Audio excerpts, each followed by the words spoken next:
A few years ago, if you asked 100 rap fans who their least favourite rapper was, you'd hear Russ 100 times. The hate towards the guy was just immense, and at one point people would just fill his comments with hate.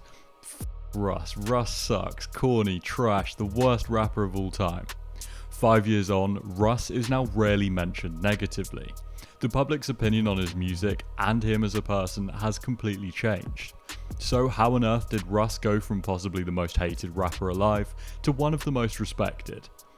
Let's start with why he became subject to so much intense criticism. In the middle of 2018, ignorant rap was at the absolute peak of its popularity. Untalented novelty rappers were the biggest thing since Fortnite, and the likes of Lil Pump and Smokepurpp were dominating the rap scene, piling up hundreds of millions of streams on bass-boosted, somewhat ironic songs where their stupidity was celebrated.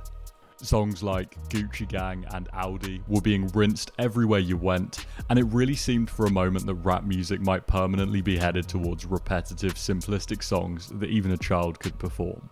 Teenagers ate that shit up, and in a weird way it was sort of inspiring. Out of nowhere you had dozens of 16, 17, 18-year-olds signing 7-figure contracts from basically mumbling a few words on a 2-minute track. There was a sort of, if Lil Pump can make it, so can I, sort of mentality. Stupidity and over-the-top escapades on social media became celebrated, and the dumber the content, the more popular he became. Now, there were a lot of critics of Lil Pump and his questionable influences on the younger generation, but two people stuck out as being the most vocal: J. Cole and Russ. Now, J. Cole got his fair share of hate at the time for this, but he was also clearly far more successful and loved than Lil Pump outside of the SoundCloud circle, so he survived without a scratch. There was a several-month-long period where he was constantly the butt of jokes about being old and washed up, though.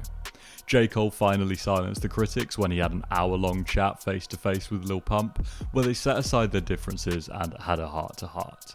From that moment on, it was clear to anyone watching that J. Cole was just head and shoulders above Lil Pump, and the interaction almost felt like a father trying to point his son in the right direction. I honestly think this was a pretty pivotal moment in both of their careers. Lil Pump realised he needed to mature, and J. Cole found a bit of common ground with the newer wave of rappers coming up after him. Russ, on the other hand, didn't get off so lightly. Basically, Lil Pump no longer felt like trying to use J. Cole as a punching bag on social media, so went all in on an investment into the Fuck Russ movement. Exactly why he did so, no one really knows, but it was probably just because he was an easy target. Russ had already been coming under criticism after wearing this shirt while performing shortly after Lil Peep passed away from an overdose in 2017, and many saw that as extremely insensitive. My assumption is Lil Pump simply went for the low-hanging fruit at the time and saw it as a way to bring more SoundCloud rap enjoyers onto his side. He started things off with a tweet: "Me and J. Cole cool now, so it's fuck Russ." Clearly the then 17-year-old was just playing around, but his million-plus army of impressionable children didn't really care. They went all in on hating on Russ and just went about flaming the guy relentlessly. Russ had also been very critical in the past of rappers who glorified drug use, which apparently was considered corny at the time. This, paired with the very outspoken statement on his shirt, probably made Lil Pump feel directly targeted, because a majority of his music was about exactly that. Now, Russ didn't really help things with his Vlad TV interview either, which was posted about a year before it really started to kick off. He went in on producers, stating that producers are making whack shit and that you have to blame them for the terrible music that was being released at the time. Now, this made pretty much the entire music industry turn against him after the video resurfaced in 2018. Frank Dukes and Metro Boomin, as well as several other hugely influential producers, all came out to criticise Russ for his fairly inflammatory comments, which brought a whole other group of people onto the hate train. There's also Smokepurpp, Lil Pump's considerably less successful clone. He was also constantly disrespecting Russ and repeating the fuck Russ narrative. In September 2018, Vice posted this article titled, "So why does everyone hate Russ?" This was the month where the Russ hate peaked. Even huge media outlets were talking about how hated the guy had become, and tried to understand exactly what it was that made him such a big target for criticism online.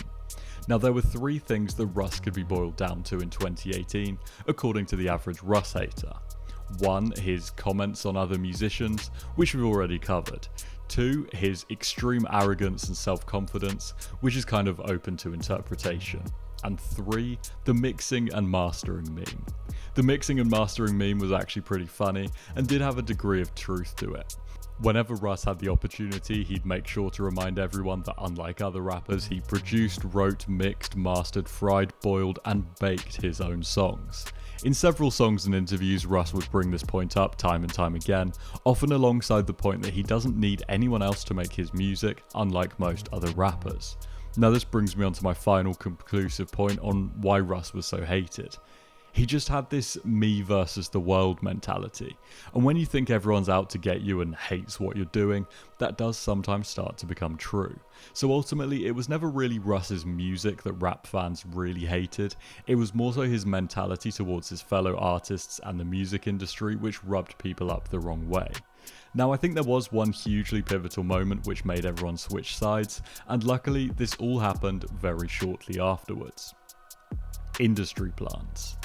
Now, an independent musician who makes all of their own songs and hates drug culture and feels like the music industry hates them is one thing, but an industry plant is another.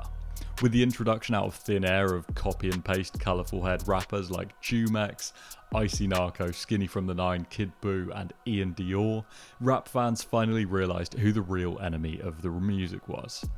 It wasn't the guy making millions a year without any industry support, it was the big heads at labels trying to figure out how to manufacture a rapper. Now whether you love or hate Russ, he always had authenticity. Sure, he might have been authentically a dick, but at least his opinions on music was his own. Industry plants were a whole other breed on the other hand. These artists weren't even people, they were just drawn up characters custom made for attempting to profiteer off of rap listeners. People really hate industry plants, and for good reason. Over time, people realised Russ did actually have a lot of valid points, and despite his ego, he was actually right on a lot of things about the industry, years before many other people caught on. Suddenly, Russ went from the villain to a hugely respected artist, and everyone just sort of forgot that they hated him. It's not the small guy running around making a mockery of the music industry that's a problem, it's the music industry making a mockery of everyone else. And with that, the Russ hate slowly died away. There are also two more notable events, which I think also shifted public opinion in his favour. Firstly, there was the tragic passing of Juice WRLD in late 2019. Finally, people started to realise that although the message Russ was putting out was a bit abrasive, he did have a fair point on rampant drug abuse and glorification in rap. Secondly, rappers actually came round to his line of reasoning. Russ took the Tech 9 route of remaining independent and ran with it, showing the rest of the music world just how lucrative doing it by yourself can be. Now you have to give Russ credit, whether you love him or hate him, for being such a vocal advocate for remaining independent and not selling out. It's partly thanks to him that even people who have nothing to do with music are aware that signing a record deal isn't always the smartest idea.